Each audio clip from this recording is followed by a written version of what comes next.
कि हर प्राणी उसको पानी की आवश्यकता है तो हैंड पंप को चलाता है। बताओ पानी दिख रहा है ज़मीन में, तो कैसे चला रहे हो? श्रद्धा है कि यहाँ ज़मीन में पानी है और हाथ चलाने से वो पानी ऊपर की ओर आएगा। चलाते जाते पानी ऊपर आता जाता है। ठीक ऐसी ही स्थिति आप जितना भी चिंतन करेंगे अंदर से चिंतन का झरना फूटता चला जाएगा। बहुत ज्ञानी ज्ञान, अथाह ज्ञान है आत्मा में। चिंतन करने बैठ जाओ, फिर आपको ना समय का पता चलेगा, ना फिर स्थान का पता चलेगा, ना ही कोई उपसर्ग परीक्षा हो रहा, भूख प्यास ठंडी लग रही है या हमें कोई खा रहा है, कुछ पता नहीं चलता। क्योंकि उपयोग तो चिंतन में लग गया ना, इसलिए फिर बाह्य में क्या हो रहा नहीं पता चलता। किमिदम कीदृशम कस्य कस्मात् क्वेत विशेष्यन् स्वदेहमपि नावैति योगी योग परायणा।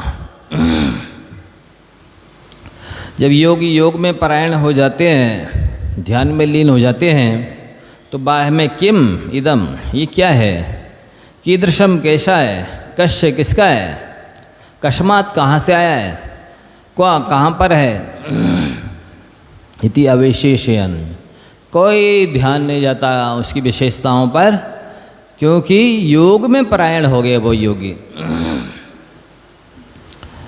शुद्धेहम अपि ना अवैति, फिर ध्यान शरीर का भी भान नहीं रहता है कि शरीर की क्या स्थिति हो रही है, ठंडी लग रही है कि गर्मी लग रही है कि भूख लग रही है कि प्यास लग रही है, कोई खा रहा है कि उपसर कर रहा है, कुछ पता नहीं चलता। ये चिंतन की विशेषता है। संसारी प्राणी चिंतन नहीं करते हैं तो चिंता तो होगी, और चिंता ऐसी पिशाची है, उसका भोजन खून है, वो इस चिंता करने वाले के खून को पीती रहती है, और खून को पीती है, साथ ही अनेक रोगों को जन्म देती है चिंता। और चिंतन अनेक विषयों को जन्म देता है। चिंतन करके देखो आप, और जब मन की एकाग्रता हो जाएगी तो करोड़ों करोड़ों जन्मों की बंदी पाप, अशुभ कर्म सब निद्रा को प्राप्त हो जाएंगे।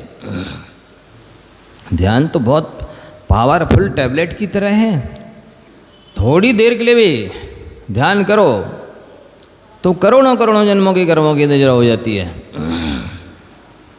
क्यों?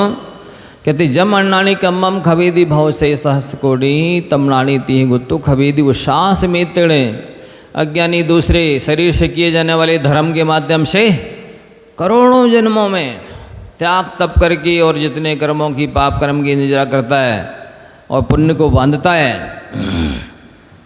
ज्ञानी जी आरम परिग्रह विषय के शाय का सर्वशाबद्ध का त्याग करके एक क्षण के लिए आत्मा परमात्मा के स्वरूप में लीन होता है, करोड़ों करोड़ों जन्मों के कर्मों की निद्रा कर देता है क्षण भर में। भाव सय सहस्र कोड़ी भत भाव सत सहस्र, 100,000 का लाख हो गए और कोड़े ही करोड़ों भवों के कर्मों को नष्ट कर देता। ये साधु संत यही करते हैं। ठंडी के दिन है, मान लो ठंडी लग रही है, अब रात इतनी 14 घंटे की रात कैसे व्यतीत करें, बैठ गए चिंतन में। अब ना ठंडी लगती है ना समय का पता लगता है, कितने 2-4 घंटे कब निकल गए। ऐसे निकलती रात, आपको बहुत ठंडी लगती होगी महाराज, पता ही नहीं चलता तो क्या लगेगी। ऐसा होता है, समय निकल जाता है, सदुपयोग हो जाता है, कर्म भी निकल जाते हैं। समय काटना नहीं पड़ता, कर्म काटने पड़ते हैं। अज्ञानी समय काटता है, ज्ञानी कर्म काटता है। तो ये कह रहे हैं चिंता नहीं चिंतन करो। अज्ञान होगा तो ध्यान करोगे, जब ज्ञान ही नहीं है तो ध्यान काहे का करोगे। ज्ञान ही नहीं है तो ध्यान काहे का करोगे, चिंतन काहे का करोगे। फिर जो देख रहे हो, सुन रहे हो, अनुभव कर रहे हो, उसी का चिंतन करोगे। सो क्या देख रहे हो, संसार के राग देश मोह देख रहे हो।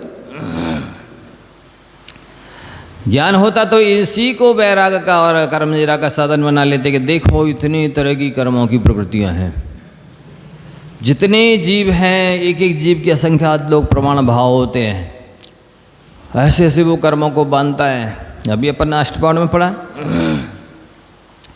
कि ऐसे ऐसे भाव हैं कि एक राजू असंख्यात करोड़ योजन का होता है।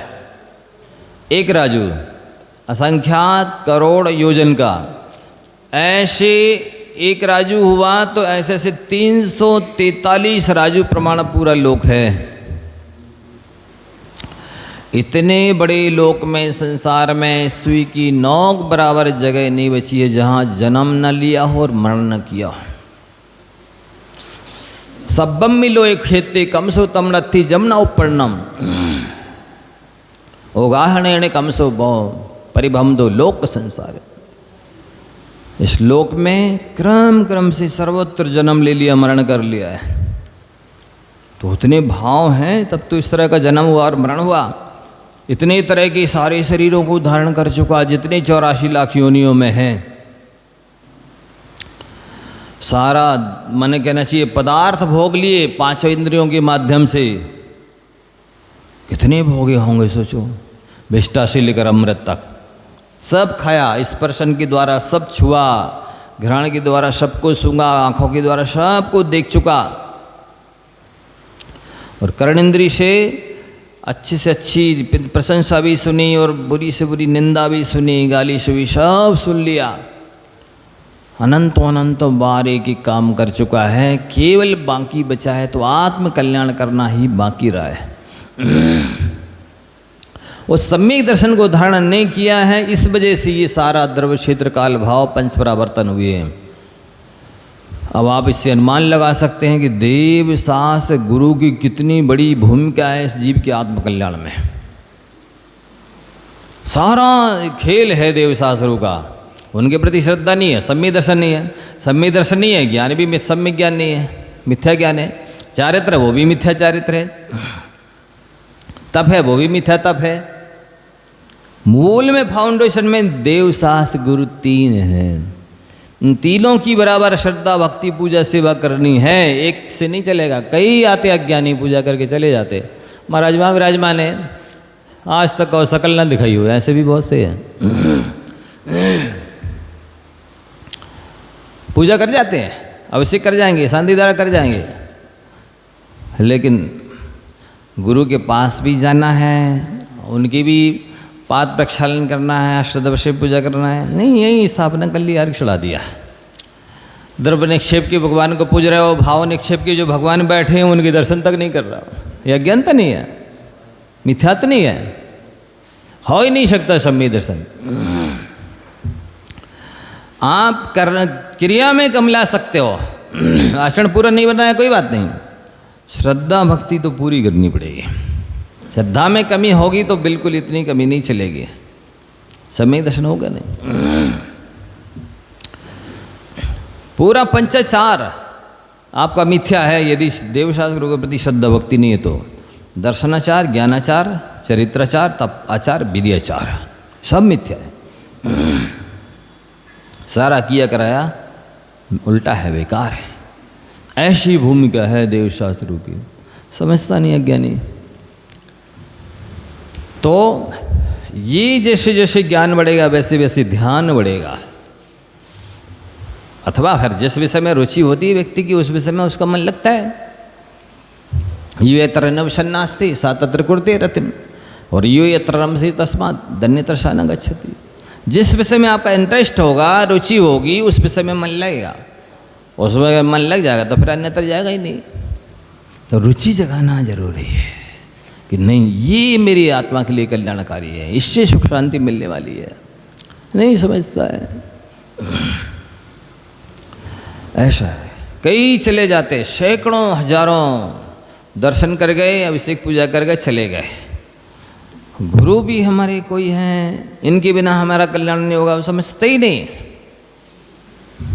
ऐसा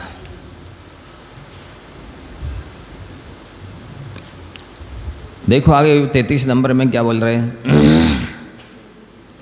सच्चरित्र ही तीर्थ है, सद्ज्ञान ही धन है और सद्दर्शन ही धर्म है।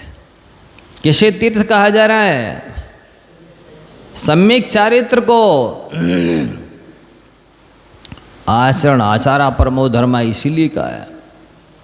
इसीलिए तो आप बोलते हैं मेरी चौखट पे चल के आज चारों धाम आए हैं, चलते फिरते तीर्थ है ये। साधु परमेष्ठी को नहीं बोलते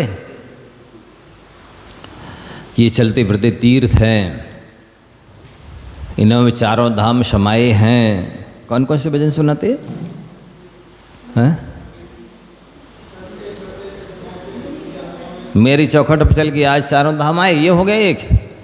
और चलते फिरते तीर्थ हैं, और सारे तीर्थ धाम आपके चरणों में।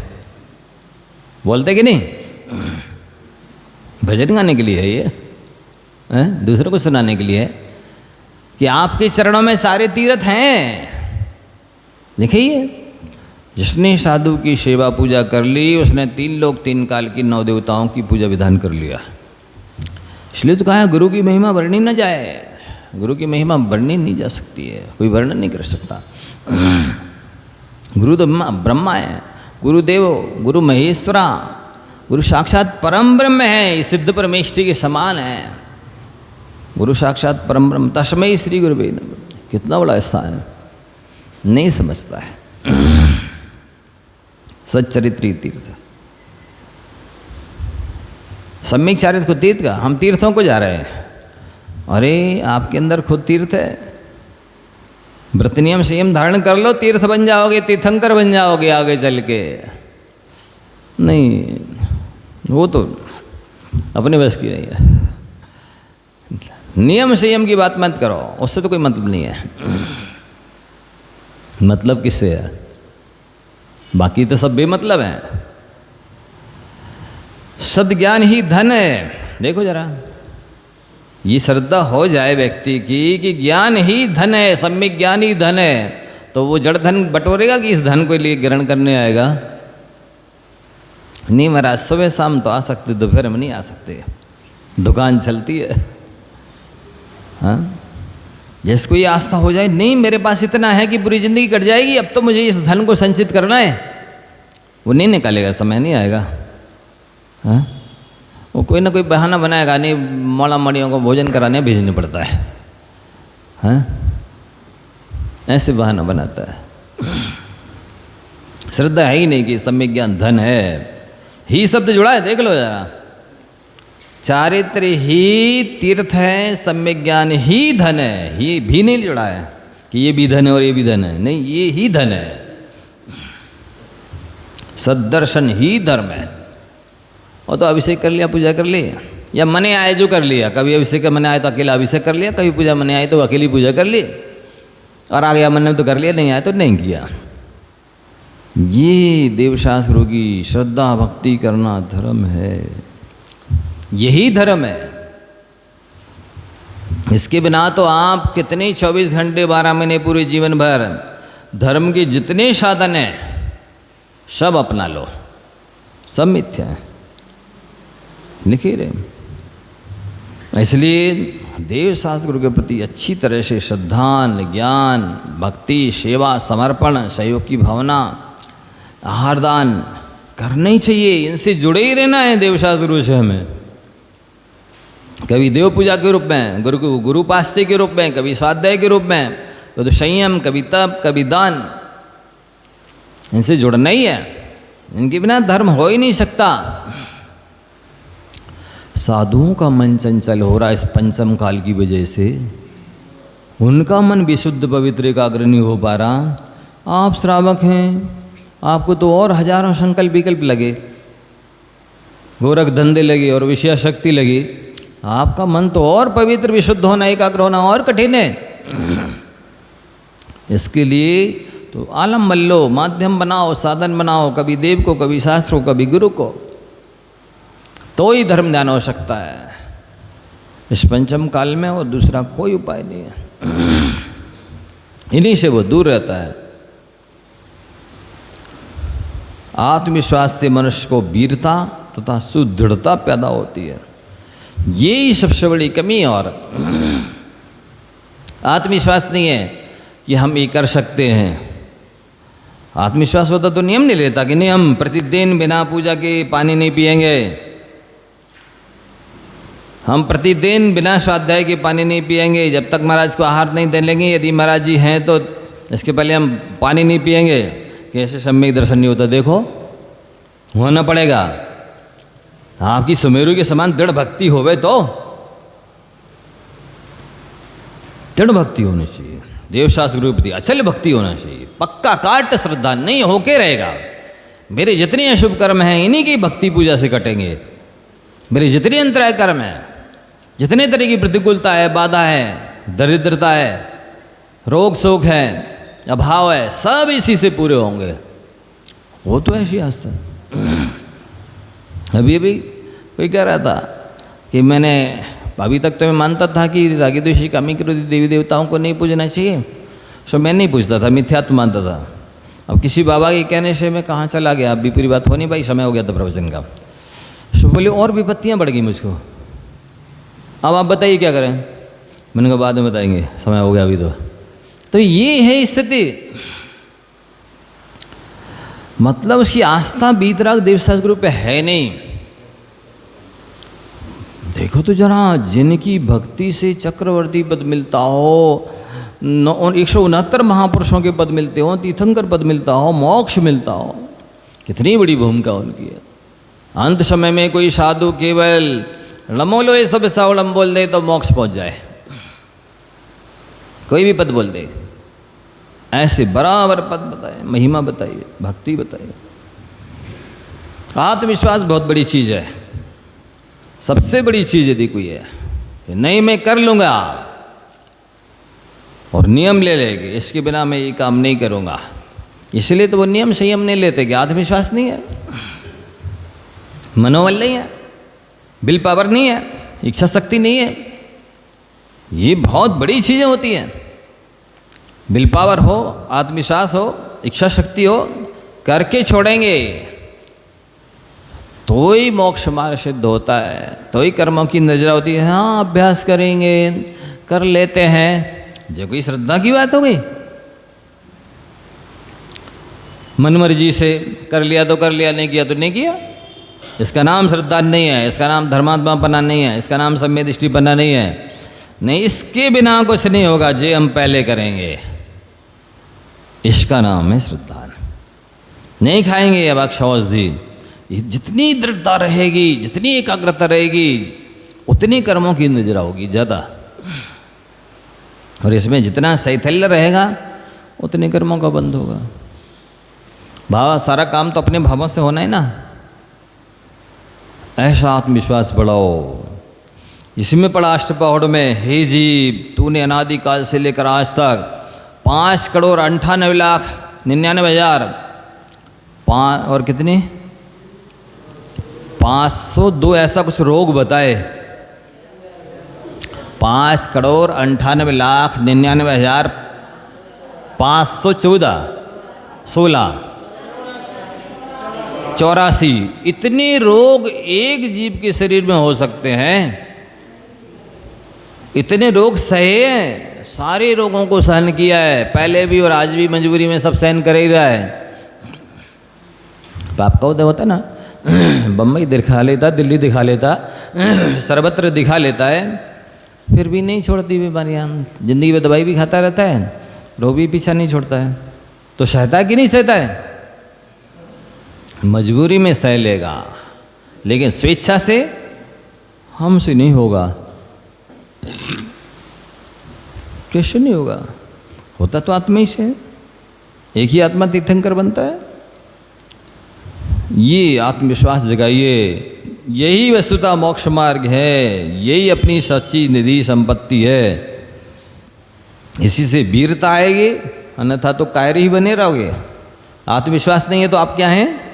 कायर हैं, कमजोर हैं, और सुदृढ़ता भी नहीं आने वाली, ढुलमुल रहेगा। आपकी दशा तो फुटबॉल की तरह होने वाली है, जहाँ जाओगे वहीं ठुकराए जाओगे। बिल्कुल।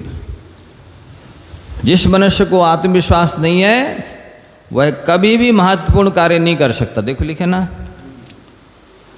35 नंबर का ये देखिए अमर वाक्य, आत्मविश्वास नहीं है तो कभी भी महत्वपूर्ण कार्य नहीं कर सकता। अब देखो आचार्य महाराज ने ठान लिया कि नहीं ये काम करके रहेंगे, विघ्न बाधाएं तो आई, लेकिन करके छोड़ा। इतने दिन में हमें पंच कल्याण करना है, लोगों को असंभव लग रहा है। उन्होंने अपनी तप साधना के बल पे हो गया, कर लिया। कितने क्या क्या काम नहीं किए, आत्मविश्वास के बल पर होते हैं। शरीर से नहीं होते, मनोबल से होते हैं, विल पावर से होते हैं, इच्छा शक्ति से होते हैं। कई साधुओं को आप देखेंगे बिल्कुल ऐसे दुबले पतले हैं, लेकिन उपवास कर लेंगे, नीरस कर लेंगे, वेला कर लेंगे, कुछ नहीं होता। और डॉक्टर को दिखाओ, एक बार पड़ गए डॉक्टर के चक्कर में, चंगुल में, अब नहीं छोड़ोगे। अब तो आपकी साधना सब बांध बूंद के एक तरफ रख दो, हमारे अनुसार चलो। बिल्कुल हाथ नहीं लगाने देते हम, इनको नहीं चलाना। कुछ भी कमजोरी बताई 1000 दवाइयाँ बता देते हैं, ऐसा खाइए, ये खाइए, ये करिए, ये करिए, करिए, सब छोड़ देते हैं। हम कहते हैं हम तुम्हारा इलाज कर देंगे, हमको इलाज बता रहा है।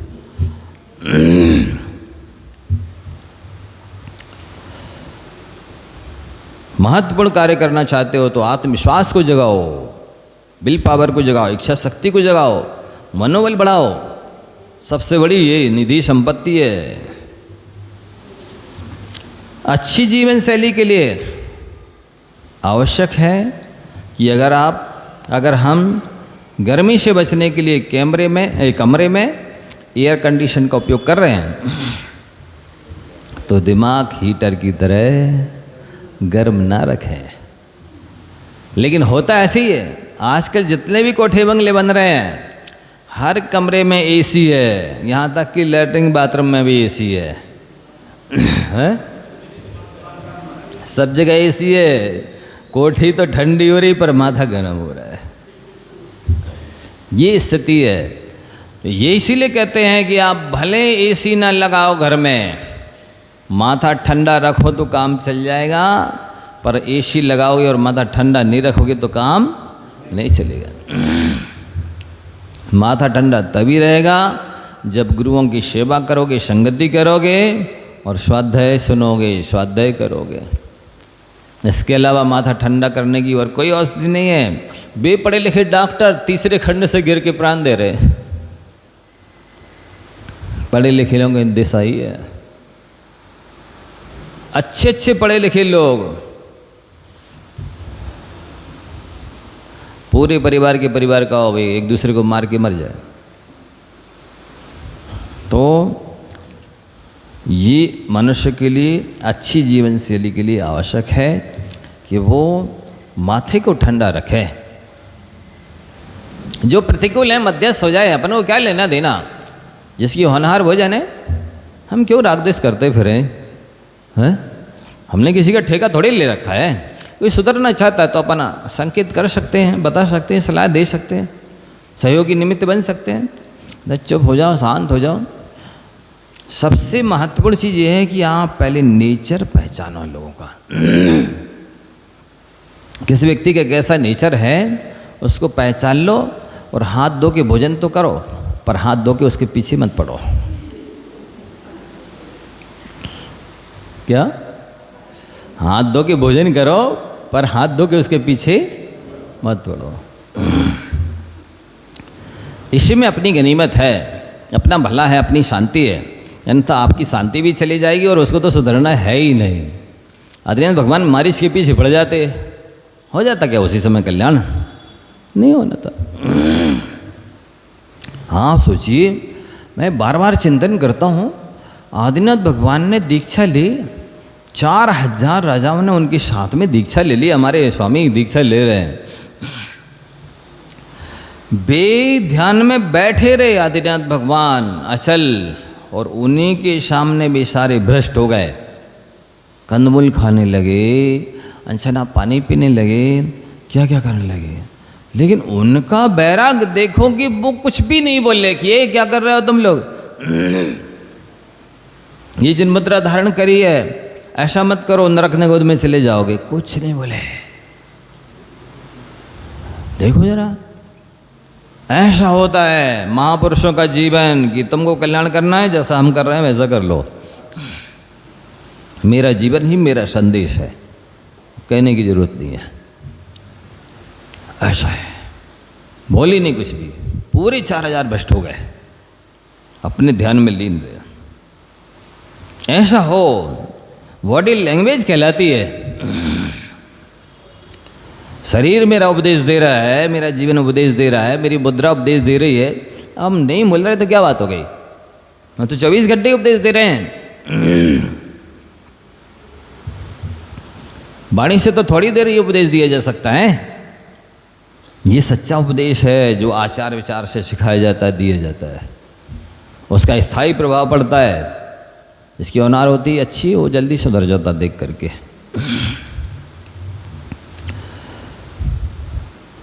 तो इसलिए वस्तुतः देखा जाए, ये दूसरों को देखे वो, आप एयर कंडीशन लगाकर सुखी होना चाह रहे हो, क्या नहीं लगाओगे तो जीवन नहीं चलेगा। उनकी दशा देखो, ऐसी स्थिति में 44-45 टेम्परेचर में भी टीन की चद्दर के नीचे रह रहे।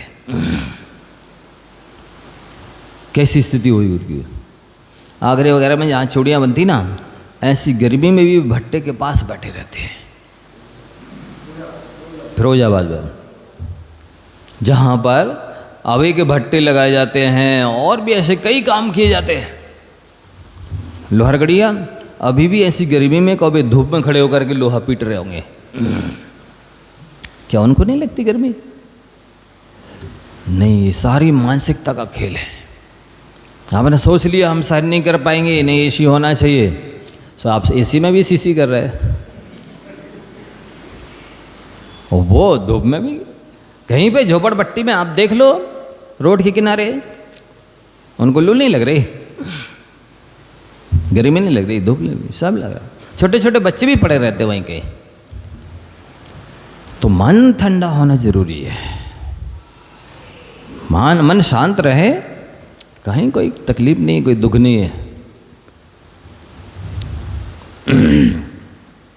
इसी तरह वे महिलाएं, मैं कई बार बोलता हूँ इसीलिए कि वे ब्यूटी पार्लर में जाएंगी, बहुत अच्छा मेकअप करा करके निकलेंगे 11,000-21,000 में, लेकिन वे और डसना नहीं छोड़ेंगी, आंखें दिखाना नहीं छोड़ेंगी। कौन चाहेगा तुमको, बताओ? हमारी मेकअप करा के ना आती, आंखों में स्नेह होता, ओठों में मुस्कान होती, हृदय में आत्मीयता होती, दुनिया खींची चली जाती, मेकअप की जरूरत ही नहीं थी। हाँ, ये नहीं करते, फ्री का काम है ये। एयर कंडीशन पैसे लग रहा है, माथा ठंडा होता तो बिना ही पैसे का काम हो रहा था। यहाँ ब्यूटी पार्लर में पैसे लग रहे हैं, और यदि हृदय में आत्मीयता होती, ओठों में मुस्कान होती, आंखों में स्नेह होता तो फ्री में काम हो रहा था। धर्म फ्री का है। अरे मुस्कुराने से वैसी सैकड़ों गुनी खूबसूरती बढ़ जाती है, लेकिन फिर भी लोग मुंह लटकाने से बाज नहीं आते। क्या करें?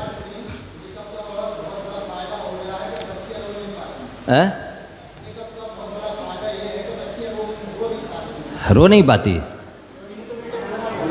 अच्छा, मेकअप खरा, अरे रोएंगे नहीं, पसीना तो आएगा। पंडित जी कैसी बात करते हैं। हाँ? पसीना से खराब नहीं होगा मेकअप? थोड़ा सी मेहनत तो करो, अभी सड़े गधा जैसी बसाएंगी।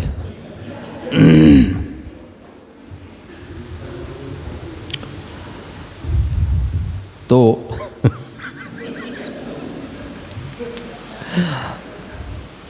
ये सोच अलग हो गई लोगों की, इसकी वजह से वो दुखी है बेचारे। देखो आगे क्या लिख रहे हैं 37 नंबर में, आत्मा की हानि शारीरिक रोग से नहीं, विकारी भावों से है। लेकिन वे विकारी भावों पर ध्यान बिल्कुल नहीं देंगे। हम किससे घृणा कर रहे हैं, किससे ईर्ष्या कर रहे हैं, किससे द्वेष कर रहे हैं, किससे बैर बांधे हैं, किससे बदला लेने की सोच रहे हैं, ये सब पालते रहेंगे, उसकी फिक्र नहीं करेंगे। बस शरीर सुंदर सुडौल दिखना चाहिए, उसके लिए वो जिम जाएंगे और बॉडी बिल्डर ढूंढेंगे कोई, ये अच्छे से अच्छा सुंदर दिखने का तरीका बता दे, जवान बने रहने का तरीका बता दे, अच्छे वैसे टाइट कपड़े पहन ले। इससे तो शारीरिक हानि भी होती है, मानसिक हानि भी होती है और आत्मा की आध्यात्मिक हानि भी होती है। इन विकारों पर ध्यान देना चाहिए। जैसे कर्मबंध भी होना है, स्वास्थ्य भी खराब होना है। आप देखो, तन का मन पर प्रभाव पड़ता है, मन का तन पर प्रभाव पड़ता है। शरीर में जरा सा रोग आया, आपका मन चिंतित हो जाएगा। मन में कोई भी विकल्प आया, तुरंत शरीर पर इफेक्ट पड़ेगा। ये नियम है। तो विकारी भावों की चिंता नहीं करता है, क्योंकि वो दिखते नहीं है। दिखते अगर तो उन्हें संभालता, उनको दिखते नहीं है। ये चेहरा चौखट दिखती है, इसलिए उसे संभालता रहता है, और वो संभलती है ही नहीं। चौखट को संभालता, चेहरे को संभलती है ही नहीं। कितने करो आप, शरीर धोखेबाज है ही वो। आप नहलाइए, धुलाइए, खिलाइए, पिलाइए, सुलाइए, पूरे 24 घंटे 12 महीने पूरे जीवन भर लगे रहिए इस शरीर के पीछे, इसको अनुकूल बनाने के लिए, लेकिन वो धोखा 100% देगा। 100%, 1% भी इसमें संदेह नहीं है। वो बिगड़ेगा, जैसे जैसे उम्र बढ़ेगी अपने आप आड़ा टेढ़ा होते ही चला जाएगा। ऐसे धोखेबाज को आप संभालने में लगे हैं, ऐसे कृतज्ञ को, ऐसे गद्दार को आप संभालने में लगे। समंत भद्र स्वामी ने नहीं कहा 7वें भगवान की स्तुति में, बीभत्स पोतिक क्षयतापकम च स्नेहो वृथा ते प्रियतम तम आख्या। ये शरीर विभत्स है, ग्लानि युक्त है। अब देखो जरा, इसमें 9 मल द्वारों से मल झर रहा है। दोनों कानों से, दोनों आँखों से, दोनों नाक से, मुंह से, 7 मल द्वार तो इतने से चौखड़ में। देखना, लघुशंका और शौच का द्वार, ये 9 द्वारों से मल झर रहा है, लेकिन इससे राग हो गया, इसलिए वे मल द्वारों की परहेज नहीं कर रहा है। जिससे राग हो जाता है ना, उसमें 1000 अवगुण हो, वे सारे के सारे ढक जाते, दिखाई नहीं देते। और जिससे द्वेष हो जाता है तो उसमें एक भी गुण नहीं दिखाई देता। तो आप इसी दृष्टांत से समझ जाइए, इस शरीर में हजारों अवगुण हैं, लेकिन राग है इससे, तो इसको पूर्व संभालता रहता है, संभालता रहता है, संभालता रहता है। यदि शरीर से द्वेष हो जाए, फिर देखो आप कुछ भी नहीं करेगा, खिलाएगा पिला नहीं, जीवन से निराश हो जाए मान लो, तो फिर कुछ भी नहीं करेगा, इसको खत्म करना चाहेगा। राग है इसीलिए इसको सब कुछ करता है, धर्म भी छोड़ करके इसको सुखी रखना चाहता है।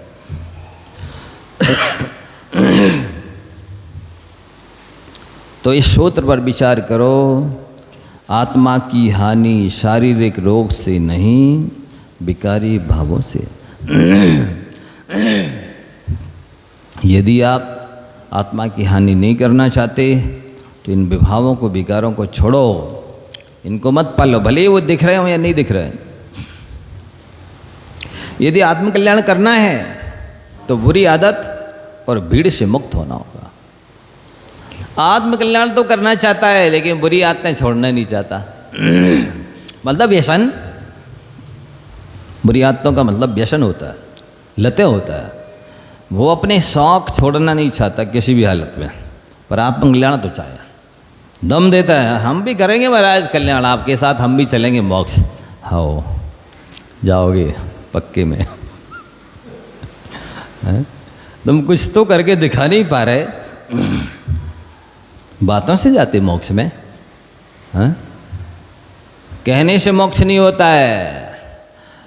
बिभेति मृत्योर्न ततोस्ति मोक्षम नित्यम शिवम वांछति नास्य लाभा तथापि बालो भय काम अवश्यो वृथा स्वयं तप्यति इत्यवादी। हर शब्द की परिभाषा लिखी है शास्त्रों में। मृत्यु से डरता है, फिर भी मृत्यु से छुटकारा मिलता नहीं। बिभेति मृत्यु न ततोस्ति मोक्षो नित्यम शिवम वांछति, नित्य ही मोक्ष चाहता है, ना अस्य लाभा, लेकिन चाहने मात्र से मोक्ष मिलता नहीं। तथापि तो भी यह बाल शब्द का प्रयोग अज्ञानी के लिए किया जाता है। ये मूर्ख अज्ञानी वृथाशयम तप्यत इत्यादि, मूर्खता की वजह से दुखी होता है। जो नहीं चाहता है दुख, वही दुख मिलता है। जो चाहता है सुख, वही नहीं मिलता है। चाहने से नहीं मिलता है। चाहने से अगर मिलता ना तब तो सभी मोक्ष में होते। कौन नहीं चाहता? किसी नहीं चाहते, लेकिन चाहते ही मात्र है, उसके लिए कुछ करता नहीं है। तो यदि चाहिए है मोक्ष, तो जितनी भी लतें हैं, शौक हैं, बुरी आदतें हैं, व्यसन हैं, असंयम है, कमजोरियां हैं, वे सारी छोड़ने होंगे और भीड़ से मुक्त होना होगा। 4 तरह के लोग होते हैं। एक तो वो जो भीड़ में रहते हैं और भीड़ में ही जीते हैं। एक वो लोग होते हैं जो भीड़ में रहते हैं पर अकेले में जीते हैं। तीसरे वो होते हैं जो अकेले में रहते हैं पर भीड़ में जीते हैं। और चौथे वो होते हैं जो अकेले में ही रहते हैं और अकेले में ही जीते हैं। आप लोग किस में आ रहे हैं? भीड़ में रहते और भीड़ में ही जीते हैं। संतों की भीड़ नहीं कहलाती है। भीड़ किसकी कहलाती है? असंयमियों की भीड़ कहलाती है, अज्ञानियों की भीड़ कहलाती है, पशुओं की भीड़ कहलाती है। भीड़ों की भीड़ होती है। संतों का तो संग कहलाता है, मुनि संग। संग आ रहा है, ये सत्संगति कहलाती है। तो भीड़ में रहो, कोई घाटा नहीं है। यदि आप शरीर भीड़ में रहे और मन भीड़ में ना रहे, आप संसार में रहो पर आप में संसार ना रहे। किसे कहते संसार? राग द्वेष को संसार बोलते हैं। इस 343 घन राजु प्रमाण लोक को तो ये तो व्यवहार संसार है, व्यवहार लोक है। आंतरिक संसार तो राग द्वेष है। वो यदि आप में नहीं है तो आप भीड़ में भी रहोगे तो भी कुछ नहीं बिगड़ेगा। इसी भीड़ से ही अनेकों सिद्धालय में पहुंच गए। संतों को भी वर्तमान में पंचम काल में भीड़ में ही रहना पड़ता है शरीर से, लेकिन मन से वो अकेले में ही रहते हैं। निरंतर भावना चलती है, मैं एकाकी एक अतुल्य, एक अतुल्य सभी आते, तन धन को साथी समझाता पर ये भी छोड़ अकेला ही है। संसार की असारता, दुखों की अपारता, उलझ गए तो कुछ नहीं, सुलझ गए तो शाश्वता। ये विचार चलता रहता है। संसार में कुछ भी नहीं रखा, इसलिए उलझना नहीं, ना उलझना ना उलझाना, सुलझना और सुलझाना। तो वर्तमान में हम साधु संतों को भी भीड़ में रहना पड़ता है, समूह में रहना पड़ता है, लेकिन कोई घाटा नहीं है। इस भीड़ में भी मोक्ष मार्ग प्रशस्त होता है यदि अंदर में वैराग्य हो तो। वैसे खतरा यहाँ ज़्यादा है, जंगलों में इतना खतरा नहीं था, क्योंकि शेर चीते कभी आते थे, गुफाओं में बैठ गए, पहाड़ों पर बैठ गए। लेकिन शहरों में शेर चीते 24 घंटे घूमते हैं। इन शेर चीतों से सावधान रहना बहुत रहनी पड़ता है।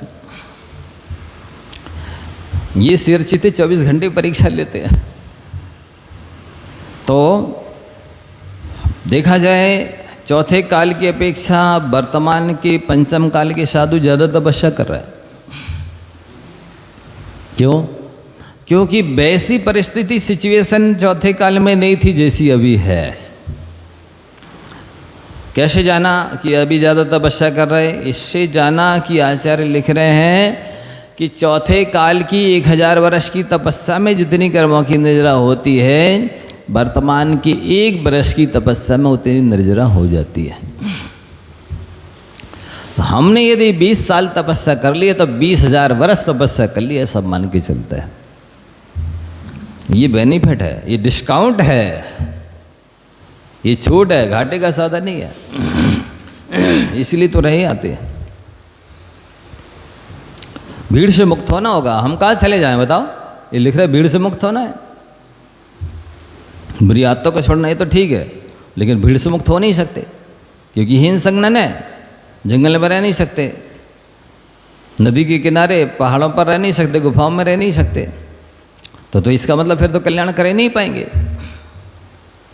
नहीं, मन से भीड़ से मुक्त रहो। विषयों से विरक्ति व आध्यात्म में आसक्ति वाला ही आनंद को प्राप्त कर। देखो क्या लिख रहे हैं, ज्ञानी की और अज्ञानी की सोच ये दिख रही है।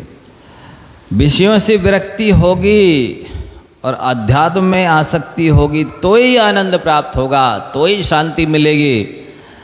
विषयों में तो क्षणिक सुख मिलता है, जिसे सुखाभास कहते हैं। एक दिन और बताया था कि असंयमी को कोठी बंगले से, पंचेंद्री की भोगों से, फैसिलिटी से, नौकर चाकर से, सुख सुविधा से कदाचित सुखाभास तो मिल सकता है, सुख क्षणिक सुख तो मिल सकता है, शांति नहीं मिल सकती। शांति की व्याप्ति तो सम्यक ज्ञान और वैराग्य के साथ है। वो ज्ञान है नहीं सम्यक ज्ञान, ना वो वैराग्य है, तो शांति के अधिकारी तो नहीं हो सकते आप। किंचित सुखमयी संतुष्ट हो तो बात अलग है। ये आनंद प्राप्त करना है तो आत्मा ज्ञानानंद स्वभावी है, उसका आलम्बन लेना होगा। ज्ञान जैसे जैसे सम्यक ज्ञान बढ़ेगा वैसे वैसे आनंद भी बढ़ेगा। जोड़ा है, ऐसा नहीं हो सकता सम्यक ज्ञान अकेला बढ़े और आनंद ना आए। कभी नहीं हो सकता। इसलिए तो स्वाध्याय करते रहते हैं कि जितना ज्ञान बढ़ेगा उतना आनंद आएगा, उतनी शांति बढ़ेगी, उतनी श्रद्धा मजबूत होगी, और ज्ञान भी निर्मल होगा और चरित्र भी शुद्ध होगा, अतिचारों की विशुद्धि होगी। महाराज जी आप पढ़ते ही रहते, अरे इसी से मिलने वाला है हम सब कुछ। आनंद का स्रोत फूटता है, 9 रसों का आनंद आता है स्वाध्याय करते समय। आपको एक साथ 9 रस का आनंद नहीं आएगा, किसी भी ड्रामा से भी नहीं आएगा, संसार की कोई भी फैसिलिटी से भी नहीं आएगा, पंचेंद्र के भोगों से भी नहीं आएगा। एक साथ 9 रस का आनंद किसी से नहीं आ सकता, ये तो स्वाध्याय से आएगा। और सम्यक दृष्टिर भवति नीतम ज्ञान वैराग्य शक्ति। सम्यक दृष्टि होगा तो ज्ञान की और वैराग्य की शक्ति तो उसके अंदर होगी। ऐसा नहीं हो सकता कि सम्यक दृष्टि और वैराग्य ना हो, नहीं, रहेगा ही रहेगा। वो जलते भिन्न कमल की तरह रहेगा। उसको यदि संसार में रहना पड़ता तो रहना पड़ता है, वो रहता नहीं है। कोई काम करता हूँ मैं और मुझे करना पड़ता है, इसमें अंतर है कि नहीं? तो मिथ्या दृष्टि तो करता है और सम्यक दृष्टि को करना पड़ता है। करना पड़ने में बहुत अंतर हो जाता है, जमीन आसमान का अंतर हो जाता है, और कर्म बंध में भी अंतर पड़ जाता है। मिथ्या दृष्टि को समेरु पर्वत बराबर कर्मों का बंध होगा, सम्यक दृष्टि को राय के दाने बराबर कर्म बंध होगा। ये अंतर है, ये महिमा है। इसलिए ज्ञान प्राप्त करो तभी आपको श्रद्धान होगा सही सही। आगे देखो 40 नंबर, मनुष्य जितनी अधिक आवश्यकता पैदा करता है उतना ही वह पराधीन हो जाता है। अब आज के लोगों की स्थिति देखिए, जैसे ही उनने कोई एडवर्टाइजमेंट पढ़ा या देखा तुरंत उस चीज़ को लेने दौड़ते हैं, और भोगोपभोग की सामग्री बढ़ाते चले जाते हैं, फैसिलिटी बढ़ाते चले जाते हैं, ऐशो आराम की सामग्री बढ़ाते चले जाते हैं, लाते चले जाते हैं। वो समझते मेरे पास सब कुछ है। ये क्या लिख रहे हैं? आप उन सब चीज़ों के पराधीन हो गए, आप उन सब चीज़ों के मैनेजर बन के रह गए हैं, मुनीम बन के रह गए हैं, रखवाले बन के रह गए हैं, वॉचमैन बन के रह गए हैं। देखते रहो, करते रहो मैनेजमेंट, रखाते रहो, चुकाते रहो उनका बिल, सुख शांति नहीं मिलेगी। सुविधा के अंदर छुपी दुविधा यदि समझ में आ जाए तो समझ लो सम्यक ज्ञानी है। लेकिन वो मिथ्या दृष्टि को, मिथ्या ज्ञानी को सुविधा दिखती है, उसके पीछे छुपी दुविधा नहीं दिखती है। ये अंतर होता है। वो आवश्यकता पैदा करता चला जाता है, अरे वो फलानी चीज़ आ गई मार्केट में, वो भी मेरे पास होनी चाहिए, या फलाने बाजू वाले के पास ये चीज़ है, मेरे पास भी होनी चाहिए। होता ही है, उसका काम तो चल ही रहा था। अब वो जब नई चीज़ ले आएगा तो पुरानी चीज़ स्वाभाविक है कि कबाड़ खाने में पहुंच जाएगी। दोनों तो उपयोग करेगा नहीं, रखेगा नहीं। अब तो ये नई चीज़ का प्रयोग करके देखना है, इससे आनंद लेना है, इससे सुख प्राप्त करना है। कुछ समय देखता है, अरे इसमें भी कोई दम नहीं है, अब वो दिख रही है जब एडवर्टाइजमेंट दूसरी आ जाती है। जब तक या तो न्यूज़पेपर में देख लेगा, या टीवी में देख लेगा, या किसी पड़ोसी या किसी के पास, दूसरे के पास देख लेगा, अरे इनके पास ये चीज़ आ गई, बस एप्पल का मोबाइल चाहिए अब तो। वो कैसे जैसे तैसे खरीदा, 1.5 लाख रुपए की, बताइए। वही कम 5,000 रुपये में चल रहा है, वही 1.5 लाख रुपये में आ रहा है। नहीं, इसमें बहुत फैसिलिटी है, चलाना जानते ही नहीं है, उतना उपयोग करने के लिए समय नहीं है, उतनी आवश्यकता नहीं है। एप्पल का, अब उसके बाद और दूसरा आ रहा है जब तक। सो ये पुराने वाले सब कचरे में फेंक जाते हैं, क्योंकि वो तो नया यूज करेगा। और नहीं तो फिर दोनों तीनों रख लिए, सो कभी ये घंटी बजती है, कभी ये घंटी बजती है, कभी ये घंटी बजती है, वही बजती रहती है, वो घूमता रहता है। और फिर इतना व्यस्त बिजी हो जाता है, ना पूजा का टाइम है, ना स्वाध्याय का टाइम है, ना दूसरी धर्म ध्यान के लिए, किसी के लिए आवश्यक नहीं है, क्योंकि वो घंटियाँ बजती रहती।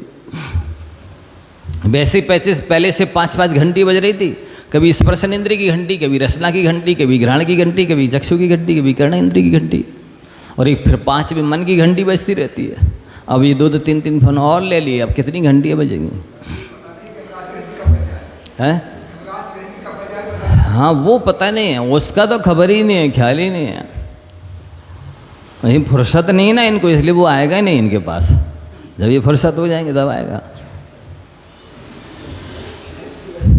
तो ये आप बहुत अच्छे से समझ लीजिए, जितनी आवश्यकताएं पैदा करोगे, जितनी फैसिलिटी सामग्री बढ़ाओगे भोग की, उतने ज़्यादा पराधीन हो जाओगे। अब देखो लोगों की स्थिति है, 4 व्हीलर है तो उसी पे मंदिर जाएंगे, यदि पेट्रोल नहीं है तो आज मंदिर नहीं जाएंगे, ड्राइवर नहीं है तो आज मंदिर नहीं जाएंगे। उनके पैर होते हुए भी विकलांग हो गए वे। मशीन यदि चक्की है, आटा चक्की लाइट वाली, उसी में पिसेगा आप तो। अब हाथ की चक्की रखिए, इससे नहीं पिसेगा, अब मुंह देखते रहेंगे लाइट का कबारी। नहीं, बता रहे एक बात की बात कि जैसे मान लो वॉशिंग मशीन है, कपड़े उसमें धुलते हैं तो अब उसी में धुलेंगे। वॉशिंग मशीन खराब हो गई तो अब हम हाथ से नहीं धोएंगे, अब ये मुंह देखते रहेंगे कि वो सुधरे तो कपड़े धुलें।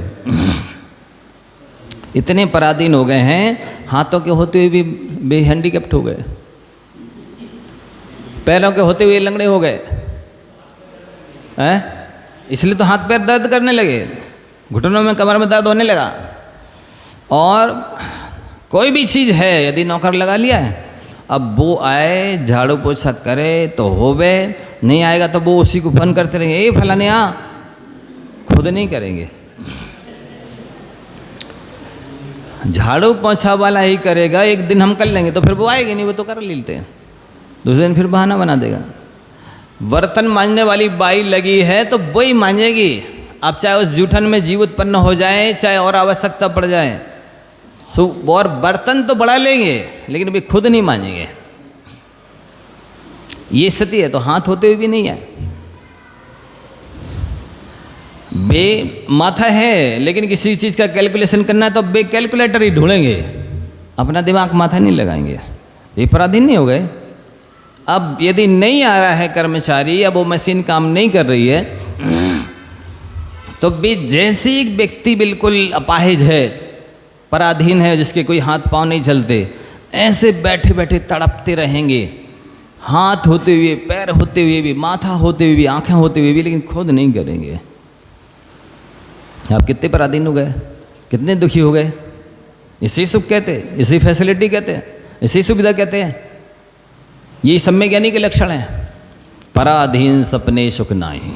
जो जितना स्वाधीन रहेगा, जितना स्वावलंबी रहेगा और जितना कम से कम साधन सामग्री अपने पास रखेगा, वो उतना ज़्यादा सुखी होगा, उतनी ज़्यादा स्वस्थ भी होगा, उतनी ज़्यादा मस्त भी होगा। और जितना पराधीन होगा उतनी वो बीमार रहेगा, उतना ही दुखी रहेगा, उतनी लाचार रहेगा, उतना ज़्यादा वो हर तरह से परेशान रहेगा। इसलिए आप लोग स्वावलंबी बने, स्वाधीन बने और कम से कम साधन सामग्री में काम चलाने की आदत डालें, क्योंकि जितना कम सामान रहता है उतनी जल्दी से तैयार हो जाते हैं। जितना ज़्यादा रहता है उसको उतना ज़्यादा मैनेजमेंट करना पड़ता। कहीं जाना है तो अब उसको कौन रखा रहा, छोड़ के जा नहीं सकते। इसलिए किसी ने लिखा है, महलों में रहने की इच्छा रखने वाले लोग आजीवन मानसिक कारावास भोगते हैं। आजीवन, क्योंकि वो उसे छोड़ के जा नहीं सकते। जाएंगे तो पता लगाते रहेंगे कुछ गड़बड़ तो नहीं हुआ, ठीक ठाक चल रहा है सब। इसी को बोलते कारावास। ये बंदी हैं, कैदी हैं, ये जेल में पड़े हैं, अपने को सखी मानते हैं। जा वाणी की ज्ञानते सुझय लो कालो।